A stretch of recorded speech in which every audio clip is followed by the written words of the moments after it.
Okay, so welcome everybody, and to this Ask Me Anything. It's the first time we're doing one actually, so the logistic has been a little bit far from perfect. So we'll learn as we do more of them. So first, let me introduce myself. I'm Jean-Georges or JGP, and I'm the chair of the technical steering committee for the Bitol project. Okay, so here's a self-explanatory photo of myself, and um, I um, I often say that the chair is not the smartest thing we have, and we'll find out about that. To give me a little bit more credit, I wrote this book not too long ago with Eric Broda about implementing data mesh. People are kind of freaked out by the spider. It doesn't sell well, but people that read it love it. Okay, I'm spreading the word. Before we're going to talk too much about data product, I just wanted to mention the data contract. Okay, I think the data contract are something that we that's what Bitol has been known for, and we've been doing that for a few years now. I started at PayPal when we had the data contract template, and now we have started the data contract, the open data contract standard. So what is a data contract? Is it's let me okay. So what is a data contract? For me, a data contract is a link or an agreement between a producer of data and one or many data consumers. And it also is a link between the business definition of a data element and its technological implementation. So basically, is a link between the logical and the physical, logical representation and the physical implementation. And it describes meta data. So we all know that what metadata is. It's column names, types, and such. But the metadata for me, it's also the behavior of the data quality rules, the SLAs you're expecting on the data itself. Okay, and when you've got these three conditions, you can assume that your data contract is a source of truth for your metadata. And I think when you agree to this statement, you can go very, very far in terms of automation, in terms of creating value out of your data. Um, so to make this thing more understandable and more usable and more user friendly, in November of 2023, we created the Bitol project under the Linux Foundation umbrella.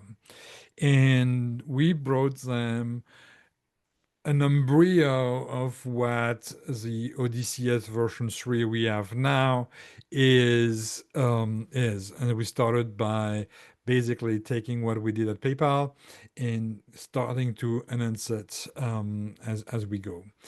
And so we grew, the organization grew significantly. It's very active.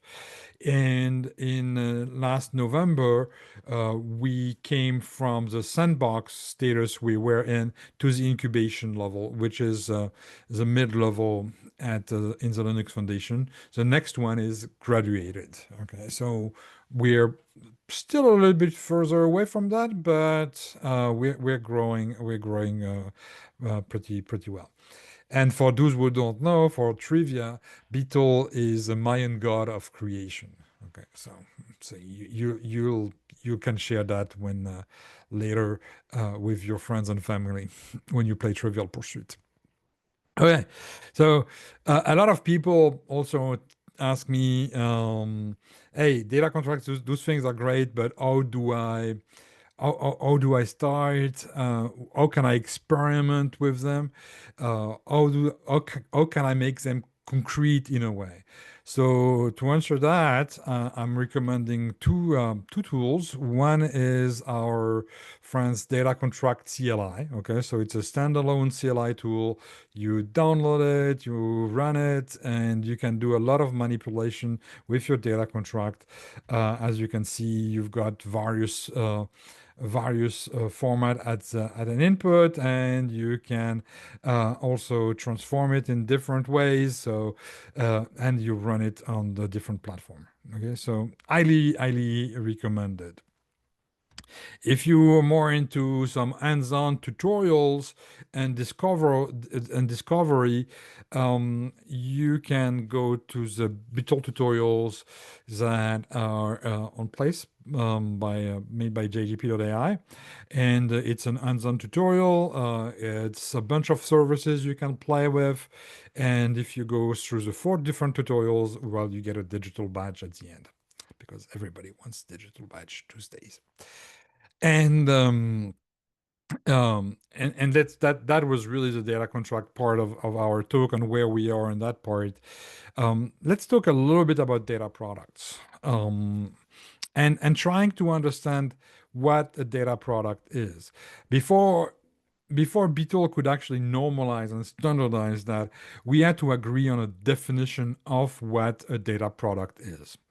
And so we've done that with the help of 40 of our best friends back at the conference in Data Day, Texas, in Austin in January of this year. And we were in this room and trying to understand what we would be agreeing on. We had people from the data world, we had people from the product world, we had really a variety of um, I wouldn't say influencers, but that's kind of where we are. You had people like Ole Olesen Badneux, Joe Rice, Ryan Dolly, uh, and many more. As soon as I start a list, it's terrible. And basically the outcome of this meeting was to draft something that is a definition, an up-to-date definition of what a data product is, which is it's something that is reusable, that is active, that you can interact with, okay, compared to a data set, which is kind of passive. It's a standardized asset, hence the need for standardizing it. It delivers value, and it follows the principles of product thinking and management. So it has it evolves. It has different status. Um, um, it can contains one or more data artifacts. Artifacts can be whatever you want: a data set, a model, an Excel file. Okay, maybe not an Excel file. But you can have different there. It's enriched with metadata. Okay, so you can add a lot of description into it. It has a clear ownership, and I think that's one of the key elements of any new data artifacts is that really you want to know who owns it.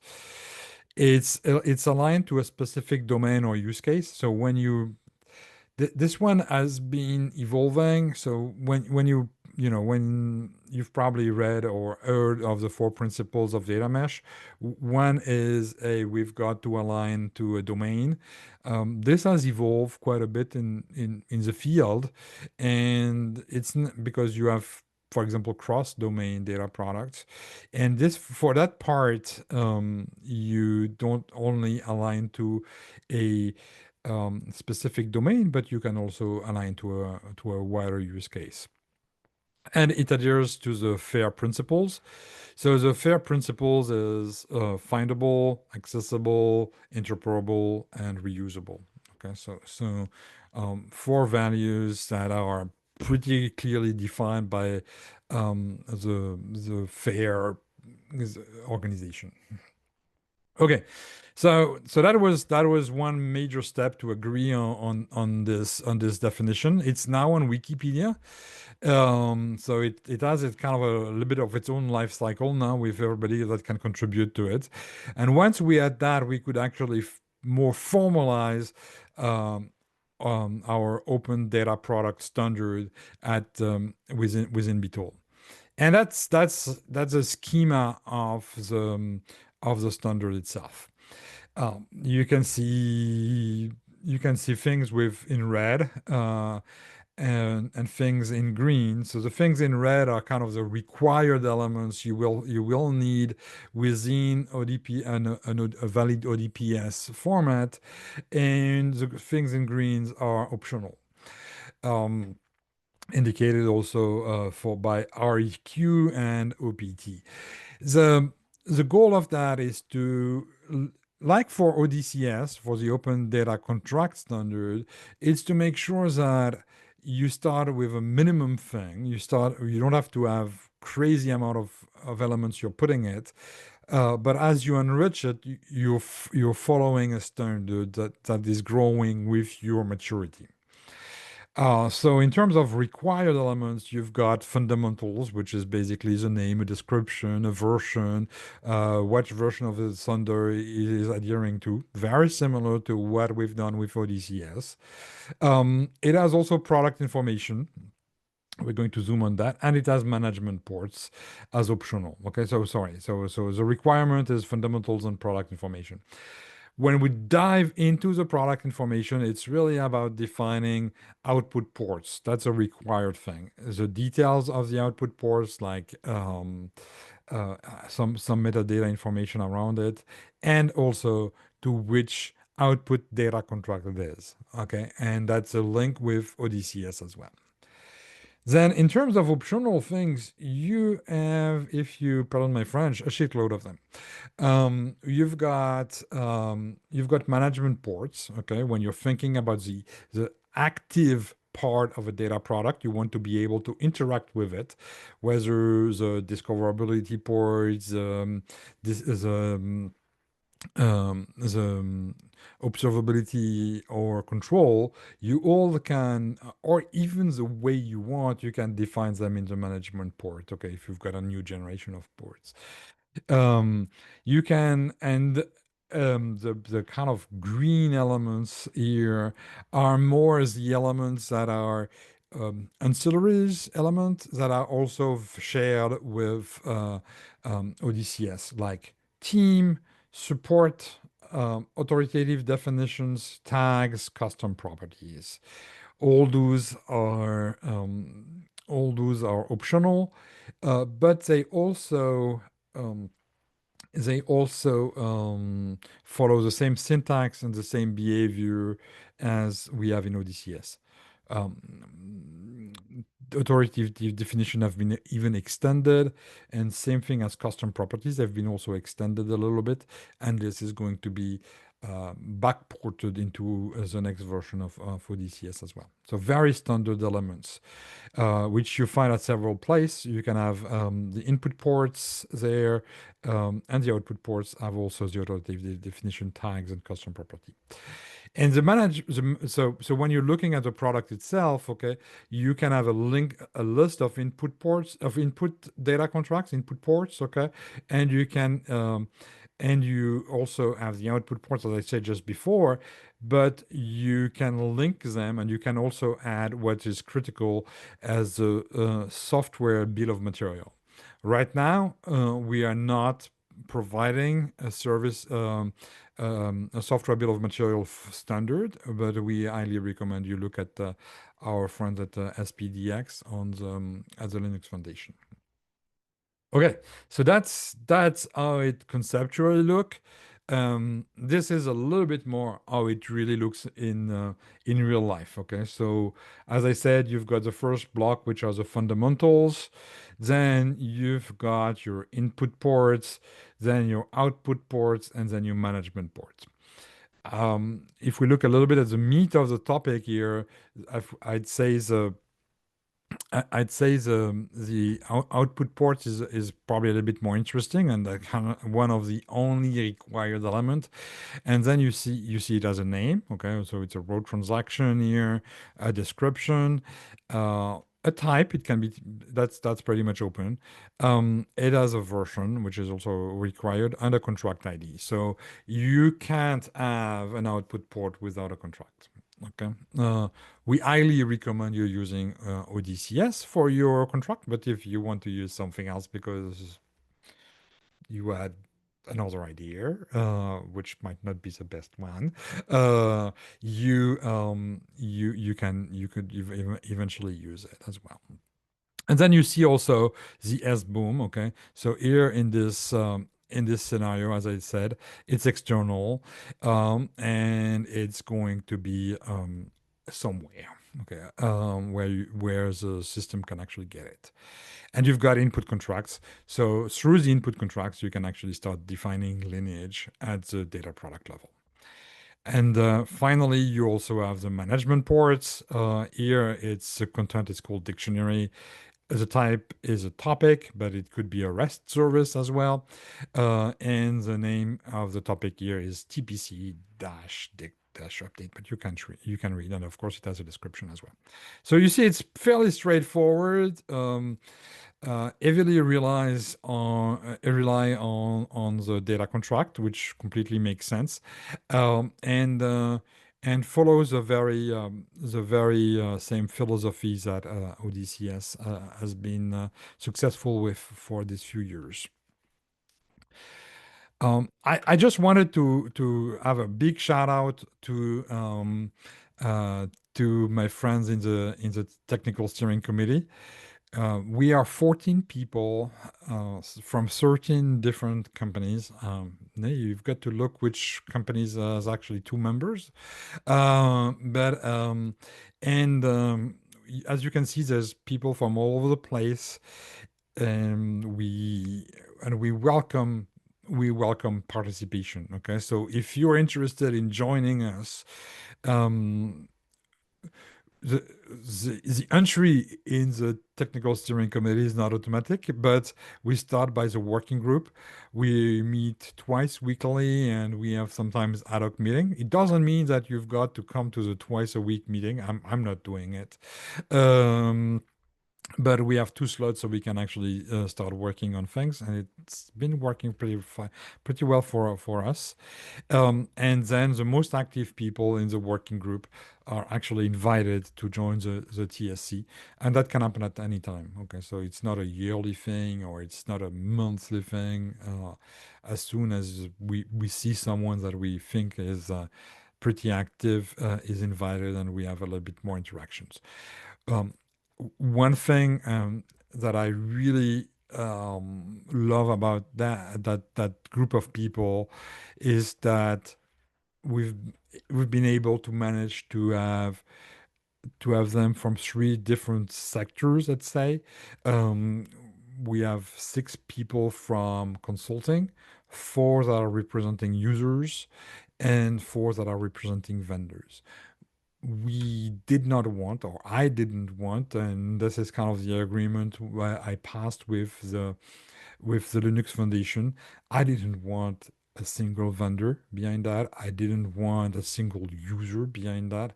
I wanted to make sure that we have this mixed bag of great people from different backgrounds. And it's been working pretty well so far, and I hope it will continue quite a bit. And then just to tell you a little bit about our roadmap, we for us we never decided that ODCS was something and then we stop. Okay, that, data contract is part of what I call more and more the product oriented data engineering and management. But you've got more than that. So you've got ODCS, you've got ODPS, which we're talking about today, and the elements that are kind of working towards the future. It's the Open Data Mesh standard, which can, a lot of people are thinking that, oh, data mesh is kind of a single entity in an enterprise, like it's my enterprise data mesh. But in reality, you may have several data mesh, like for example, one dedicated to security, one dedicated to sales, and they don't always mesh. Okay, so you can define that. That's kind of the idea of this kind of structure you can see here. Okay, and then you've got two standards for communicating outside, which is ORS and OOKS. ORS is really about the Open Observability Results Standard. It's a lot. Think about Open Telemetry. Okay, so I'm not saying it's going to be replacing Open Telemetry and that we don't welcome Open Telemetry. I think Open Telemetry is a fantastic tool and a fantastic standard. The idea of ORS is to have something a lot lighter that can actually communicate easily and more targeted towards what we want. But we also encourage people to use Open Telemetry. And you've got OOKS, which is more the idea of, hey, how do this active component, this data products as in its activity, can communicate with other tools outside, and ask them to do something for the sake of the data product, like a is this security valid? Is please run this data quality rule. Please give me the result of observability, etc. So to do that, this is the open orchestration and control standard. So now, when we left that, we are thinking also of a couple of other standards that would benefit the entire ecosystem here. But when we left that, you can imagine that everything is going to flow very smoothly all together, and we reach a new level of data engineering and management. I hope to have ODMS, ORS, and OOKS available by the end of the year. So as a conclusion, I often use this slide because I think what has been misunderstood with data for a long time is how do we get value? Okay, so when you're thinking about, hey, I'm going to start this humongous software project, data like a like a warehouse implementation or something, you get value very, very far down the road. But when you're using the idea of using data contracts, data products, and data mesh, the idea is to get value very quickly. So you can implement with data contracts, and very instantly you get better documentation because it's constantly up to date. You get better data quality and SLAs, and you can have faster discoverability. That's very, very fast in a matter of weeks versus months or years for traditional data projects. And then when you combine this data contracts with input ports, output ports, into data products, you've got all a new set of benefits that are, better isolation, faster time to market, access to innovation, higher security, etc. And then when you start to have a few data product under your belt, combining them together in a mesh allows you to have a better view of your lineage, having federate governance, etc. Okay, so that's why we really believe that there's this crescendo way of working, and of course you get also value more and more value as you mature in the usage of data contracts, data products, and data mesh. Okay, so those are living documents, those are living things. It's not a pipeline project when your Perl script is done. It's really you're living it. Okay, and your enterprise is living around it. So So thank you for listening to the boring part. If you want to reach out, jgp@jgp.ai. I'm on LinkedIn more than I should be. Feel free to have a look there. And well, I think that's opening the door for the ask us anything and a little bit more of a chat part. So thank you. I guess I feel like I should ask a question, You have as no I am. choice, friend. Thanks for coming. um, Lovely to meet you all. I've been following for some time, so this is good. We're also looking at one of the tools. I'm starting to look at one of the tools that may have two people on the technical working group as well, just for a background. But I guess I had some questions just on some clarity around the product definition around the input ports and output ports. It looked like from that the input ports always needed a data contract. So where we've started to play around with this a bit more is we started with data contracts. That's where we spent a lot of time trying to get our data contracts well defined, and now we're sort of moving on to data products and putting the wraparound explanation of what that means. And we're starting very much on at the base level of that. So it's very much describing the data that's in a database. So from that input port, it looked like there was always needed to be a data contract.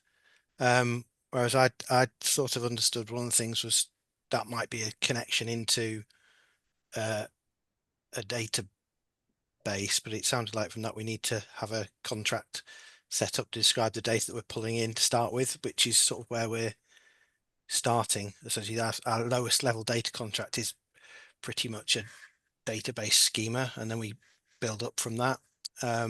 Is that true? Do we all need a data contract from that definition? Because it looks like contract ID is required. Simon, you want to take it or? I can try because so the input ports are optional in the sense that they describe expectations. And if you just use data, I would not. We can also say we don't need any input ports at all. That's totally fine. Okay. It's describing what you offer in the output ports. I do like the input ports though. I do think they are great to define your own expectations on the data you use. I think that's it's a very important element, but you don't have to use it. And if you just use some other data, some input, and you want to make that distinction, that the relationship clear, you can put at the output port, you could say, you could define input contracts at the output port and say, well, actually, this output Okay. port has been crafted from the data from these input contracts. And that's kind of where you do the kind of the lineage. Yeah. The Okay. contract, the input contract there doesn't need, can be just protect any data.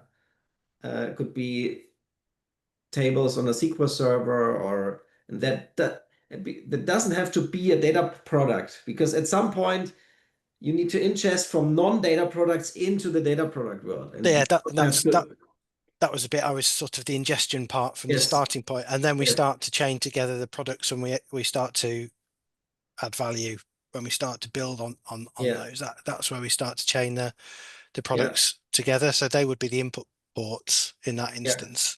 Yeah, there are two approaches to that. So you could either use the input contracts here, Yeah. here at the to say, well, this is where the data is coming from, and then you have a data contract describing the data where it's coming from. You can use the server parts to say, okay, these are the tables in that SQL server that I use to provision my output port. But that's optional. What you can also do is, of course, create another data product where you define what is offered in that SQL server as an output port. But Yeah. it's more of a modeling decision. I think both approaches are fine. Yeah. Okay. Does it help a little bit? It does make sense. I think I'd always envisaged in my head that input ports are that sort of connecting point, but input contracts is another way of looking at it. So it's just slightly different how I perceived it in my own head, but that's fine. That makes sense. Maybe oh, sorry. No, go ahead, finish that, Simon. I was just going to say input ports make a complete sense when you've got that connection of different products. It was just where do you start from in terms of that initial load into a product, but that seems to be the contract description. And Greg, you don't need to do it right now. Okay, that's really what we're trying also to push as a message is right now you want to deliver, you're under pressure for delivering something. Lineage is not the most important thing as you need now, but you're more into saying, hey, I really want to deliver, I really want to be able to describe my output. I don't even know if the people is going to use my data product. So all of those risks, which basically are coming to time, okay, you can add them later. Okay, so you can add these elements later to describe that and complement the value you have in an iterative process. Yeah, that's fine. I mean, from our perspective, where we are at the minute, it's that next stage from moving from contracts to products to building that linkage together, which is where the next step of providing value is. So it's useful to see how this is a bit different to maybe what we've seen before. So slightly. The other question I had was on the output port side of things. So absolutely, every data product has a data contract. That's non-negotiable, and that's fine. But we were also thinking that we would enrich them with some other information. So a data product, we might also choose to link that to one or more APIs. But I guess as I was thinking this through, as you talking through this, I guess that probably goes into the contract rather than through the product potentially. Yeah, we've been pretty opinionated about what goes into contract versus what goes into the product. Um, but we also wanted to have a first version, okay, so 0.9.0, and see how it evolves from there. Yeah, it was. I guess as we started to model this, we've always got a data contract, as I say, and then in some instances that data contract is supporting or being accessed by an API and more APIs, and as I'm talking through that's probably through the data contract access details rather than the product. So that probably answers my own question. But there may well be, I guess, other mechanisms to expose data from a product, maybe. But if it's always the contract, then that might be fine. Yeah, and the contract is being also is very flexible, okay, in what kind of data it can expose, whether it's going to be just an RDBMS somewhere versus a Parquet file on S3 versus a Kafka topic. Okay, so we wanted to make sure that you can describe the infrastructure in the contract, but it doesn't have to be a requirement, and it needs to be flexible and not tied to a technology. Yeah, understood. So if you, for instance, expose something and you actually don't really feel like you have a contract, you could still create a very, very thin contract, basically only saying where the data is located and a little bit of information, and just add the schema later on. So also feel free to migrate into that. Which I guess, Simon, maybe, and George, maybe this is a good question, is in terms of like, for people just getting started, right? So there's a priority level here as well, is like, how would you recommend people get started? Simon, you've said, maybe just start with like a very thin line contract. JGP, I saw your face on that one thing. Maybe there's a different path. But I think, Craig, you brought up a good point. It's like, well, you were starting with contracts. Was that the right place to start? And then I guess this follow on then is like, how would you guys recommend people prioritize, right? So I've got a lot of different pieces here. How would I go about starting working with ODCS and ODPS, and then how would I prioritize based off of what you guys have seen in the business to make sure that you're really getting a lot of value? Because I think JGP, you mentioned that some of the lineage pieces might not be as valuable, and I think part of the adoption of this is helping people just really get started. Well, so specifically on the lineage, it has value for the people that value lineage. Okay, so but it's I often hear people saying, "Oh, I'd like to have lineage," and then when you give them lineage, they say, "Oh, I don't want this thing. It's going a spaghetti land or something," So I don't want to dismiss it, and sometimes some industry requires them by law as well to have a proper lineage. Okay, so I don't want to dismiss lineage. But no, I'd say yeah, we we have different view of things, um, and different practice based on the industry we've been working and the companies we've been working for. I always highly recommend to start by the contract rather than the product, because you can show value very quickly. Okay, so when you know that your chief data officers have a life expectancy in a company which is rather short, they would like to be able to show something quickly. And we all live in a world where we've got to prove that we're actually bringing something to the company. So you can start a data contract project pretty quickly, and then focus on where your major issue is. Is it documentation? Is it data quality? Is it just SLAs? Is it and based on that, you will fill differently your data contract, right? And you can have you can you can start by having thousands of data quality rules, or just filling it the SLA, or just giving a description to the fields. Okay, depending on the low hanging fruit in the company. My difference with Simone is, for me, you start with the schema, but we don't have to always agree on everything. So I mean, I think from our experience, or my experience so far, is we started with this contract that we've spent a lot of the data contract standard came around at the right time, because we were looking at better ways to define our documentation. It was a bit of a godsend that somebody had done a lot of the hard work to avoid us reinventing the wheel, and then you get the ecosystem from that as well. So that's been so I'm pretty confident, and we've got that well documented now, and then we're moving into data quality into that. So that's how we're building up. So I think the product part is really beginning to think about how we connect those contracts and the ownerships of those contracts between other products and contracts, because there is that ownership mesh, and that's the next step. So it's really just trying to work out how that the contract standard defines the data product and how that fits, and maybe some assumptions that have been made as well, how they align or not. But it's really good to sort of get a chance to just talk that through. So thank you. you're very welcome. I had and feel free. You're not limited to 2 or 3 questions, right? And especially in our settings where we are really a small group, feel free to just ask whatever comes to your mind.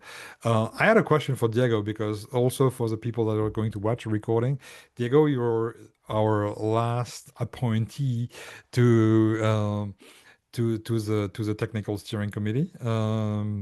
You started as a volunteer in the working group, and you've been at the TSC since January, February, January, something like that. Yeah, about. And so, can you share your trauma with the audience a little bit? Yeah, sure. I mean, I think one of the benefits about being part of the TSC is that you can kind of drive a bit of the direction. And for me, we are users of data contracts. And part of what I was trying to achieve with a data contract was to really communicate what we were doing with some of our non-technical users. So we run a lot of healthcare data and information, which is very contextual. So having a well-defined data contract that the team could look at, that non-engineering people could look at, was quite valuable. And part of my drive in joining and supporting ODCS and now ODPS and those pieces were, from the business standpoint, to really give us some of the pieces that we needed to make them and really help the contracts for our particular use cases. And I think that's kind of where some of these pieces start, right? It's based off what we're hearing from customers, based off what we're hearing from people in terms of need. And I think it's been really rewarding from the TSE to then have the power, I guess, to really drive that forward. So it's not just waiting on I guess Bitol to do something. You really have like that power to take ownership and say, okay, well, like, let me sort of lead the charge on this. And like you mentioned, JGP, there's the daily or biweekly working groups, which are quite good. So I've joined one of those a week and attend those. And in that, we have to have really in-depth discussions about kind of the value. And although it might start from like my particular use case, the other people in the working group kind of add their additional views to make sure that we aren't creating something that is like super tailored to one particular vendor or one particular technology. And we do have very differing opinions on some pieces in terms of what comes in and how things should be built, which then leads to either more discussions or more research to make sure that we are building something that works. But I think the nice piece is, because you're kind of in it, you really get to drive some of that forward to make sure that the specification caters to also kind of what I need as a business, which I think has been really rewarding as well. Plus the people are quite nice. Some people. Well, despite the disagreements that we might have. So I think all of that's quite good. And I think there is also just that level of meeting people that are also like interested in the things that you are interested in. Even outside of ODPS and ODCS, it's much more on like you're meeting a bunch of other people that like data, that like governance, that like these things, and want to make sure that all of this works correctly and are opinionated on the way it should work. And while we might have differing opinions, right, it is always good to kind of have other people that you can discuss challenges with, to say, we're running into this. What does that look like? Whether you might or might not agree, that's a separate question, but also helps kind of challenge some of your own thinking in these discussions. I have a question then for myself and anybody else who might be watching. How would you find out about how to join the working group? Is that on the Slack channel or? So yeah, when you go to Bitol.io, at the very bottom, you've got the most two important links. The design of the page could be retooled a bit about that, but when you're at the very bottom of the page, you find a link to GitHub, and you find a link to Slack. And when we decided, I think it was last year, to actually piggyback on an existing community, which is a data mesh learning community, and because we've got so many synergies with them, it's also a community of like 8,500 people, so that's always useful to be part of this brain mix, and then I think you are automatically subscribed to be part of Bitol users, which is our user communication support channel within Slack, and then there we advertise regularly the working group, the different elements, etc. So it's a little bit manual. Sometimes you've got to ask a little bit more. We've got to work a little bit more recently. Part of my job, I'm creating a Bitol news website. So it's a little bit easier to communicate these kind of things as well. And I'll take your point, Greg, to add something there for sure. So take a look. Yeah, I think the other point there, Craig, is as JP was saying, the working groups happen twice a week, but it is kind of self-driven to say, like, I'm going to join the working group and I'm going to, like, I want to talk about these topics. And the working groups are a great place to bring things up to say, like, I'm having this issue. And sometimes they're more well-defined to say, like, hey, guys, next Tuesday, we're going to be talking about data quality rules. Anybody that's interested, like, join this particular session. Other times they're more ad hoc, where we'll join and we'll say, okay, like what are some of the challenges that we're facing? What are some of the things that we need to be working on? So it does kind of have that flexibility depending on whether topics that you're interested in. So again, if there's something that you personally have in mind, Craig, that says like I'm running into this issue or this challenge, we can post it on the chat, but we can also bring it to the working group.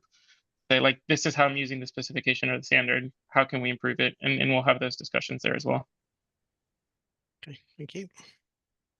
One thing I can highlight, and which is not always obvious, is the work of the TSC itself is public. So let me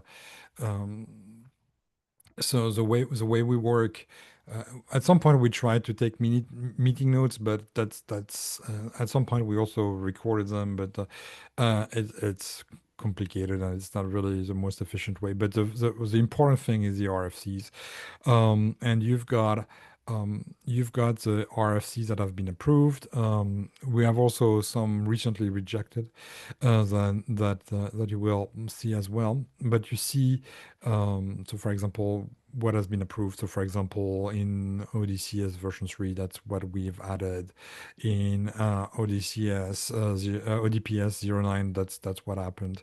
And then that's actually how we work. Okay, so we've got the difference, the different RFC there that are specific to something, and then we decide what's going to be based on the maturity of the RFC, what's going to be in the next release. Okay, so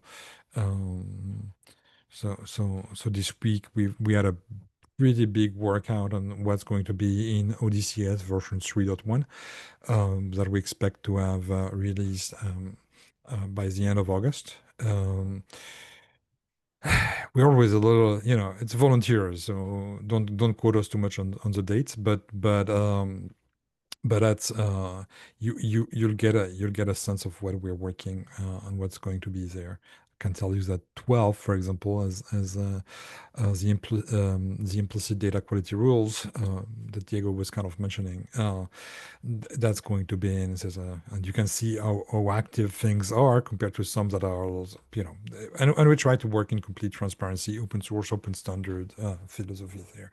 Even if some of the tools that are using that are definitely not open source and are never going to be, I think open standard, from my perspective, are even more important in that way. Later, when you join the TSC, we also have a Jira, and et cetera, et cetera. So it's a little bit organized, not complete chaos. That was good. I've sort of been keeping interest on number 9, or the 9s. Oh, the 9, reference. yeah. So Diego's your guy. Diego. I'm the one on those, Craig. I'm happy Foreign keys are. I'm looking forward to being able to describe those a bit better than I do at the minute. And that's 13. Okay, so Oh, it's 9 13. was Sorry. 9 was a prerequisite to 13.